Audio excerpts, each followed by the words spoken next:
Buenos días y bienvenido a esta comparecencia en la que hoy voy a dar cuenta de los acuerdos que adoptó el Consejo de Gobierno el pasado viernes día 26 y que, por realizarse también paralelamente la celebración del Pleno de Control de la Asamblea, no pudo realizarse la habitual comparecencia.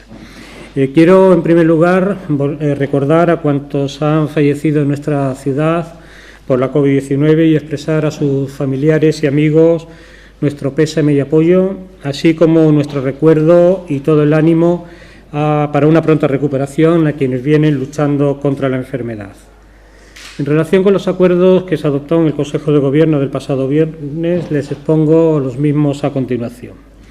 Por parte de la Consejería de Educación y Cultura, la renovación de la adhesión de la Ciudad Autónoma de Ceuta al Programa Estatal de Circulación de Espectáculos de Artes Escénicas en espacio de las entidades locales, conocido como Platea, que es fruto de un protocolo de colaboración entre el Instituto Nacional de las Artes Escénicas y la Música, INAEM, y la Federación Española de Municipios y Provincias, FEM. La ciudad de Ceuta lleva desde el año 2014 adherida a este acuerdo de colaboración, cuyo objetivo es enriquecer la programación cultural propia a la vez que se favorece el impulso de la programación conjunta de compañía de artes escénicas en teatros municipales. En el caso de Ceuta, esta colaboración facilita la llegada de espectáculos con un coste económico inferior al que tendría de ser gestionado de otra forma, y además se trata de puesta en escenas con sellos de garantía y calidad. El INAEM elabora un catálogo de espectáculos del que se podrá elegir entre 4 y 10 funciones. Dicho organismo asume las dietas de alojamiento y manutención de las compañías artísticas, además de la cobertura de los gastos de transporte y desplazamiento en Ceuta por su situación de extrapeninsularidad. Y como novedad para este año, el convenio incluye como complemento de extrapeninsularidad los costes de las pruebas PCR. La Consejería de Fomento y Turismo llevó a aprobación del Consejo de Gobierno el nombramiento de doña Tamara Guerrero como Directora General de Turismo y Planificación de Inversiones, cuyas funciones serán las de impulsar y colaborar con las diferentes áreas de la ciudad al objeto de realizar un seguimiento del plan de inversiones, diseño y seguimiento de dichos planes, la elaboración de propuestas para mejorar las condiciones del transporte marítimo y aéreo, la planificación de estrategias para el fomento de la actividad turística y la imagen de Ceuta en el exterior, así como potenciar sus recursos turísticos. En cuanto a su nombramiento, hay que tener en cuenta que para este Gobierno, por sus singularidades y condicionantes de su estructura económica, el sector servicios resulta clave y estratégico. En este sentido, para el óptimo cumplimiento de los objetivos propuestos por el Consejo, se requiere un impulso a través de las actuaciones que tengan una incidencia directa con carácter general en el desarrollo y potenciación de las inversiones previstas y específicamente en la actividad turística. Se requiere, a tenor de lo que acabo de indicar, la especificidad de las funciones que residen en la citada Dirección General para que el puesto sea cubierto por un profesional de un perfil con amplio conocimiento y experiencia en la materia. Requiere de unas características que hacen aconsejable que su titular no tenga necesariamente la condición de funcionario, al objeto de otorgarle una mayor visibilidad a sus políticas y una mejor conexión con la realidad de los sectores estratégicos de la ciudad. En esa línea estaba así establecido las funciones y los requisitos de la Dirección General que dejó vacante el actual consejero de Fomento y Turismo. La Consejería de Juventud y Deportes ha propuesto al acuerdo del Consejo de Gobierno diferentes convenios con otras tantas entidades deportivas. De un lado, el convenio con el Club Deportivo Natación Gaballa por un importe de 171.800 euros. El club compite en competiciones nacionales y en varias categorías: senior masculino y femenino, juvenil, cadete, infantil y alevín y benjamín. Con respecto al ejercicio anterior, la subvención se incrementa en 70.800 euros al tener más equipos en competición nacional y agrupar 2 convenios en uno, en el que se incluye además la escuela deportiva, la tecnificación y la campaña de verano, con el incremento de coste que ello conlleva. Otro convenio con el Club Deportivo Hércules Ceuta por un importe de 56.000 euros. El equipo compite en la segunda división de fútbol sala femenino. Le obliga esta circunstancia realizar desplazamientos fuera en la península, Málaga, Sevilla, Córdoba, Huelva o Granada, entre otras ciudades, y en este caso no tenía subvención de años anteriores. El convenio con el Club Deportivo Luis de Camoens, por un importe igualmente de 56.000 euros, compite también en la misma categoría que el anterior equipo y realiza desplazamientos idénticos. Se produce un incremento de 3.000 euros respecto al año anterior en la subvención por tener unos desplazamientos más largos que aquel año. También el convenio con el Club Deportivo Polillas, 56.000 euros. El equipo compite en la División de Honor Juvenil de Fútbol y con desplazamiento a diferentes localidades de Andalucía. De igual manera, la Consejería de Servicios Sociales elevó al acuerdo del Consejo de Gobierno diversos convenios a los que ahora me refiero. De un lado, el convenio con Alcer, la Asociación para la Lucha contra las Enfermedades del Riñón, con una cuantía de 89.995 euros, con el que la ciudad contribuye a la realización de programas de desarrollo personal e integración social que ayuden a mejorar la condición de vida de las personas con enfermedad renal.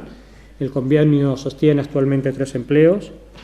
Otro convenio con COCENFE, la Federación de Asociaciones de Personas con Discapacidad Física y Orgánica de Ceuta, por importe de 217.818 euros, para la elaboración de programas que proporcionen a los usuarios con discapacidad física y orgánica una mejora de igualdad de oportunidades. Son 6 empleos lo que mantiene. El convenio con la Asociación Síndrome de Down, 161.157 euros, atiende directamente a 48 usuarios y familias y emplea a 9 trabajadores, maestros, logopedas, psicólogos, etcétera. Igualmente se aprobó el convenio con la Fundación Cruz Blanca, con idéntica cuantía que el año anterior, 380.000 euros. Están destinados a sufragar los gastos en alimento y prestaciones básicas en el Centro Social Comunitario, el Economato, que la Fundación gestiona en la barriada Príncipe Alfonso.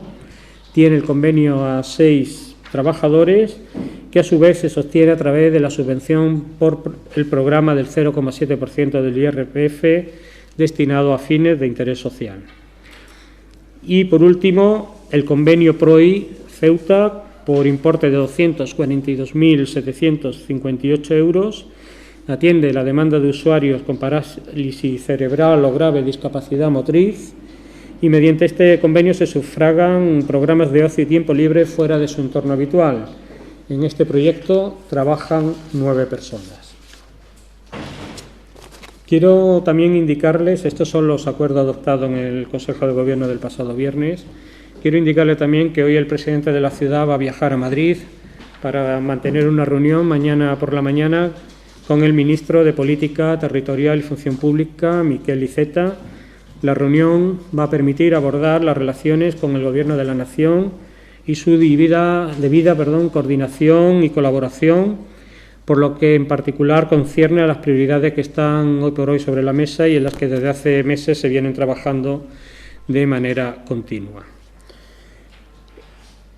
Y también se ha dado cuenta de aspectos relacionados con la situación epidemiológica, a la cual ahora voy a exponerles a ustedes la situación. Seguimos, evidentemente, muy preocupados por la situación de la pandemia en nuestra ciudad.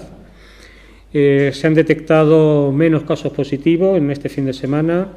No obstante, en los últimos días la ciudad había experimentado un repunte, como así lo atestigua la incidencia acumulada a 14 días, que se sitúa en la actualidad en 266,58 casos por 100.000 habitantes. La incidencia acumulada es de 110,88 casos por 100.000 habitantes. Presenta una evolución más favorable, por tanto la incidencia 7 días, mientras que el porcentaje de camas UCI ocupadas es del 41,17%. Este es un dato siempre preocupante porque es una tasa de ocupación, un porcentaje del cual no se consigue bajar. En último caso, y a pesar de que en las últimas horas ha crecido el número de hospitalizados, sí que es verdad que esa ocupación ha decrecido en relación con la estadística de principios de semana, pero el tope, desgraciadamente, está en esta tasa que le acabo de indicar. En relación con la vacunación, en primer lugar, y como hemos venido anunciando, es intención de esta Consejería y de este Gobierno seguir el proceso de vacunación durante toda la Semana Santa, incluyendo los días festivos y, evidentemente, condicionado a que se dispongan de las vacunas suficientes para administrar. La previsión así establecida es que se citen a más de 2.000 personas de colectivos pendientes de la segunda dosis, fundamentalmente mayores, trabajadores esenciales, también incluidos en los grupos 6 y 3. Para hoy lunes se han citado a 200 personas de los grupos 6A, 6B y 6C, es decir, fuerzas y cuerpos de seguridad, docentes y personal de educación infantil y especial, y docentes y personal de primaria y secundaria. En este caso se administrarán dosis de AstraZeneca, que, como saben, y según la última acuerdo del Consejo Interterritorial del Sistema Nacional de Salud, se va a destinar a población hasta los 65 años de esos colectivos prioritarios que se establece en la estrategia nacional.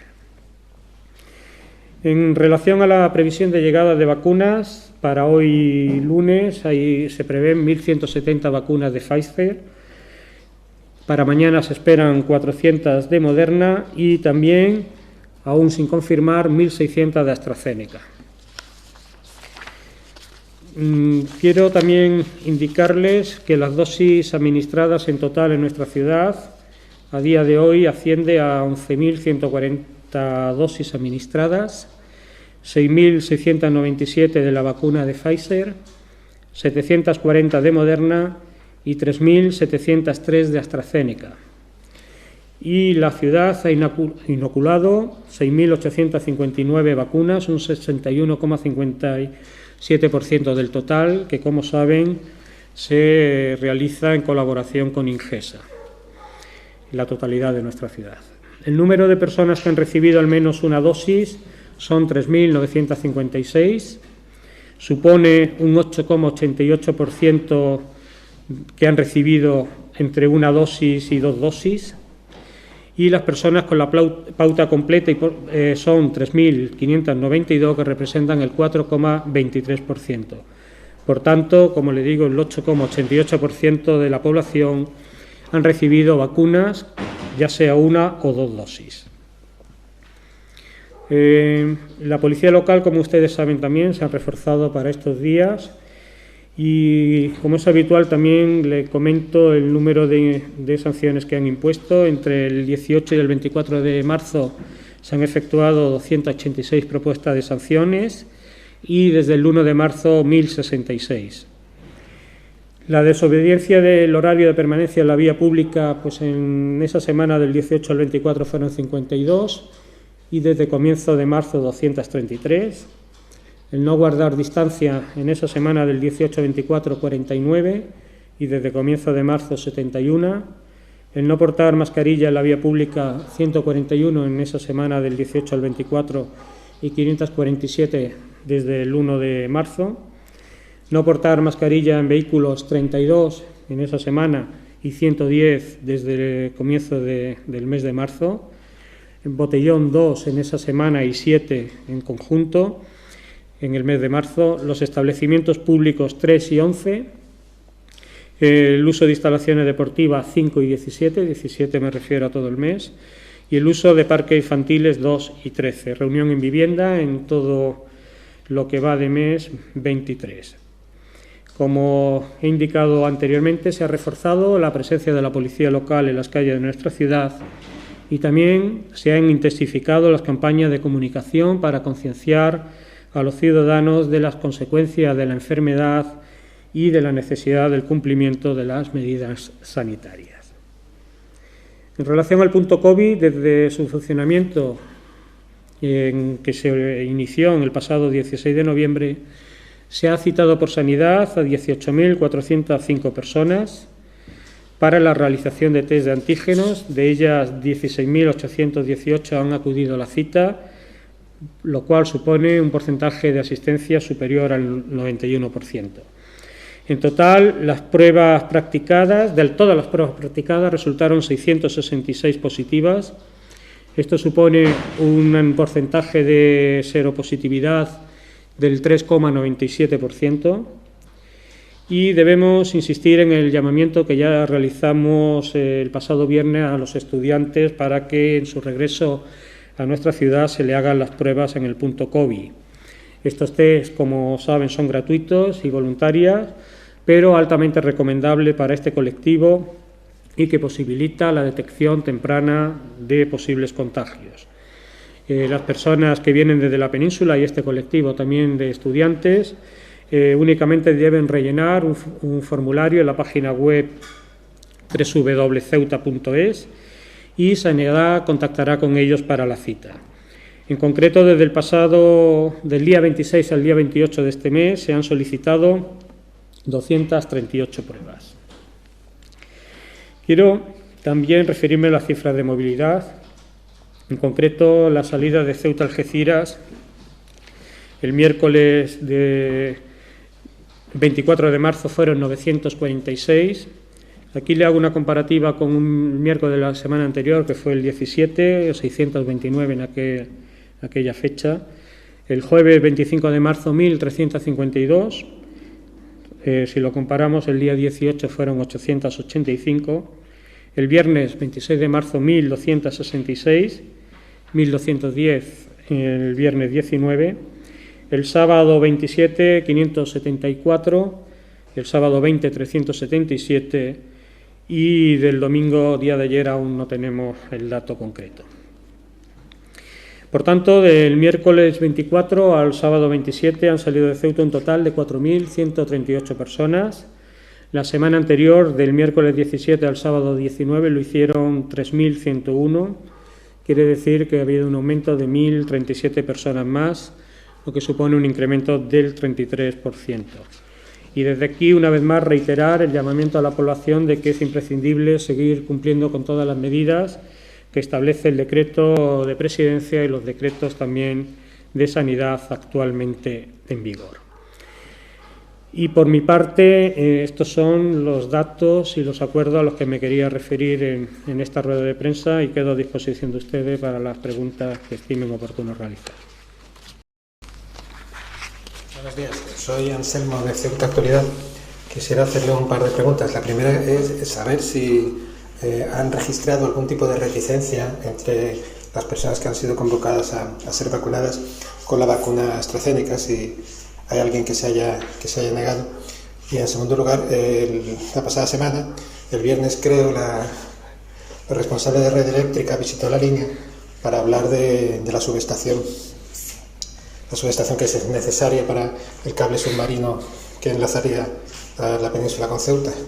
Al parecer llegaron a un principio de acuerdo en el que se estudiaría la posibilidad de cambiar el emplazamiento de la subestación, aunque dentro del término municipal de la línea. Me gustaría saber si ustedes tienen algún conocimiento oficial de los resultados de esta reunión y de lo que puedan saber. Me gustaría saber qué opinión le merece. Bueno, muchas gracias.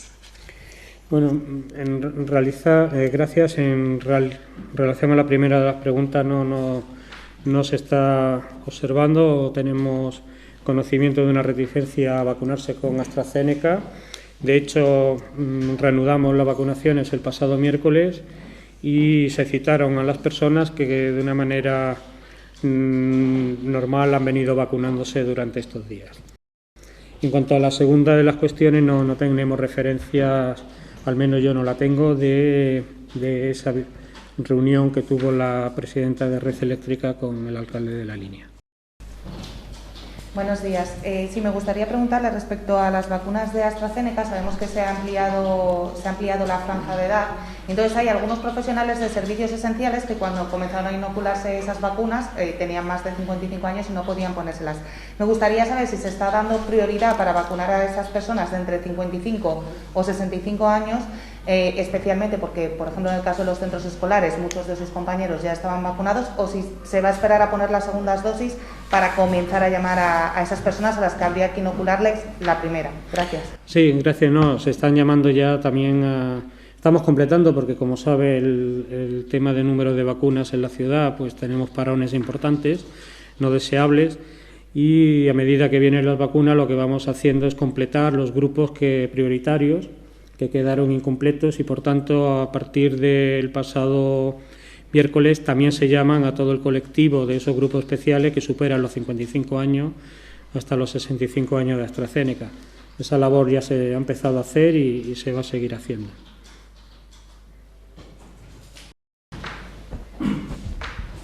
La semana pasada UGT lanzaba un comunicado bastante duro contra el director general Víctor Ríos, pidiendo su cese inmediato. No sé si el Gobierno ha valorado la gestión que está haciendo o si va a tomar alguna decisión con él. ¿O qué? Bien, este es un tema que evidentemente el trabajo que está haciendo el director general es un trabajo muy bueno, es un trabajo que se ha volcado en todo el proceso de la pandemia de manera absoluta, está en la primera línea de la batalla con la pandemia y en este sentido, bueno, son manifestaciones que nosotros evidentemente tenemos que no compartir de ninguna de las maneras. En este asunto del Cuerpo de Bomberos también quiero reiterar la confianza plena en el jefe accidental de bomberos de nuestra ciudad y el máximo responsable y por tanto del Cuerpo de Bomberos y todo nuestro respaldo desde la ciudad. El trabajo que se está haciendo es un trabajo también de modificación y actualización del reglamento de bomberos, que era un reglamento que estaba ya anticuado, sobre todo desde el punto de vista de la estructura orgánica.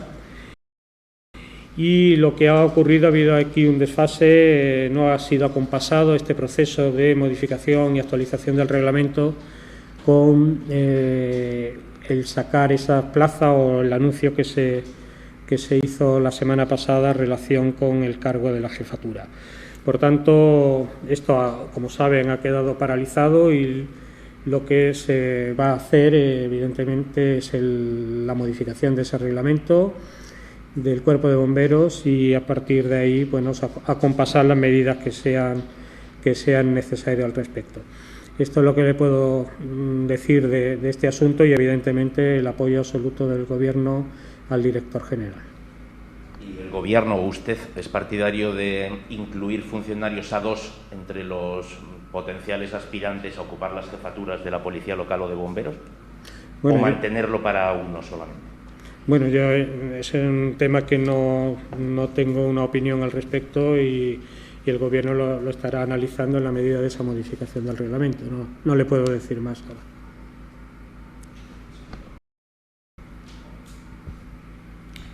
A tenor de las cifras, buenos días. A tenor de las cifras que usted ha aportado sobre la movilidad exterior, ¿considera que estas cifras invitan a una reflexión de pensar que realmente no se está conteniendo a la gente? ¿Hay alguna razón especial que el Gobierno considere después de observar esas cifras? Me gustaría saber si esto ha supuesto alguna reflexión dentro del propio Ejecutivo.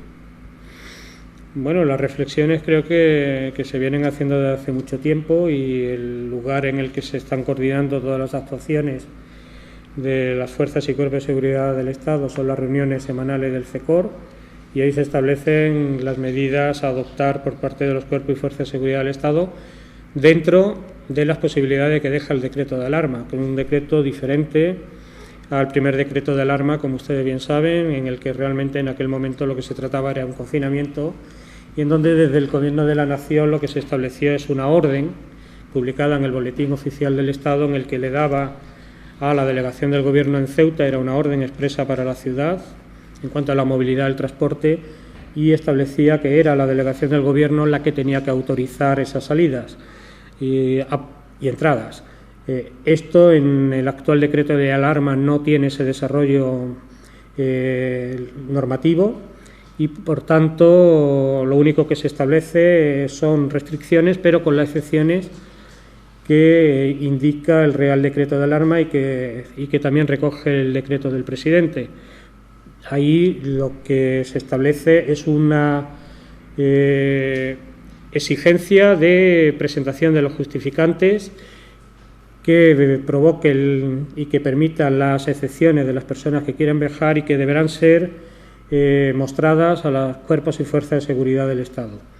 Esto es lo que permite la norma Y lo que sí que tenemos que apelar en todo caso pues es a lo que he apelado anteriormente, a la responsabilidad por parte de todos, al cumplimiento de lo que establece el decreto de alarmas, de lo que establece el decreto del presidente y de lo que establece los decretos de la Consejería de Sanidad al respecto, y únicamente pues que las personas puedan ejercer esa movilidad siempre y cuando estén dentro de los casos excepcionados por dichos decretos. Me gustaría preguntarle, teniendo en cuenta que en otros territorios españoles se han adoptado restricciones con una incidencia acumulada menor que la que tenemos en Ceuta, con una presión hospitalaria menor que la que tenemos en Ceuta, no se va a hacer absolutamente nada teniendo en cuenta que estamos empezando a notar que no somos capaces de bajar de la cifra de 200 de incidencia acumulada, que la presión hospitalaria se ha quedado, parece que paralizada en torno a 26, 27, 30 personas en el hospital, que las camas UCI tienen un número de personas que, por la gravedad que sea, se mantienen entre 7 y 9 personas. ¿No se va a hacer absolutamente nada en cuanto a mayor número de restricciones? ¿Se va a esperar a encontrar una situación peor? Me gustaría saber si eso lo piensa el Gobierno y si piensa hacer algo al respecto. Bueno, lo que sí puedo decirles es que la situación ha ido bajando desde el comienzo del mes de febrero. Recuerde usted que llegamos a un pico de 604 casos por 100.000 habitantes, en incidencia acumulada a 14 días, y con unas medidas muy similares a las que ahora tenemos en vigor, ha ido bajando de una manera continua hasta llegar a los 230 casos, que ahora ha tenido un ascenso a los 266 que acabo de indicarles. Los decretos de sanidad también recogen sus restricciones y creo que en líneas generales estamos llevando las restricciones que nos permite tanto el decreto del presidente como el resto de decretos a las recomendaciones que se establecen por el Consejo Interterritorial. El decreto del presidente se ha acogido y adaptado perfectamente a lo establecido en el Consejo Interterritorial del Sistema Nacional de Salud, y los decretos de sanidad pues mantienen restricciones importantes en diferentes actividades que consideramos importante su contención. Es claro también que por parte de este Gobierno lo que estamos haciendo es seguir las cifras, hay un continuo seguimiento de las mismas, y si en algún momento viéramos que las cifras aumentaran, pues el Gobierno adoptaría las medidas que considerara más necesarias y positivas para poder hacer frente a lo mismo, siempre y cuando también con el asesoramiento de los técnicos en la materia.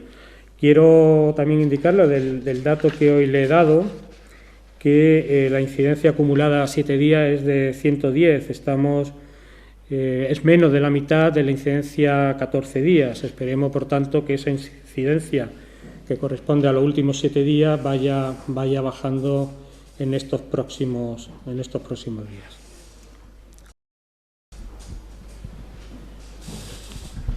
Sí, me gustaría preguntarle en relación con las restricciones, pero de otro ámbito. Durante este fin de semana hemos visto quejas, sobre todo de los equipos deportivos de Ceuta, que se están jugando pues el ascenso respecto al público. Por ejemplo, ayer en Jerez, en Andalucía, veíamos el campo absolutamente lleno, mientras que en Ceuta se juega a puerta cerrada. Lo que se refiere al Ceutí de fútbol sala pasa lo mismo. Hemos estado viendo durante los fines de semana campos con público, mientras que en Ceuta sigue jugándose sin público. Yo no sé si ustedes se plantean a medio plazo, para lo que es la siguiente parte de la fase de ascenso, la posibilidad de que el público vuelva a las actividades deportivas. Gracias. Bueno, es lo que acabo de contestarle al señor Mendoza, que en la situación de Ceuta entendemos que ahora mismo esas restricciones en diferentes ámbitos de actuaciones tienen que seguir permaneciendo como están, y es lo que hemos hecho en el decreto de sanidad. Por tanto, con el número de incidencias estamos analizando bien la situación y, por tanto, no relajando medidas. Es en definitiva lo que se está haciendo. Más adelante, si esto evoluciona positivamente y conseguimos que las incidencias acumuladas bajen de manera importante y también la presión hospitalaria baje, pues podremos adoptar otro tipo de medidas que sean diferentes a las que ahora mismo tenemos establecidas. Pero en cualquier caso, y siguiendo en respuesta a su pregunta y uniéndolo a la pregunta que me ha formulado antes su compañero, pues evidentemente en Ceuta tenemos una serie de medidas restrictivas importantes, teniendo en cuenta la incidencia que está presentando de casos en nuestra ciudad y fundamentalmente también por la presión hospitalaria y de camas UCI. Pues si no hay nada más, muchas gracias y buenos días a todos.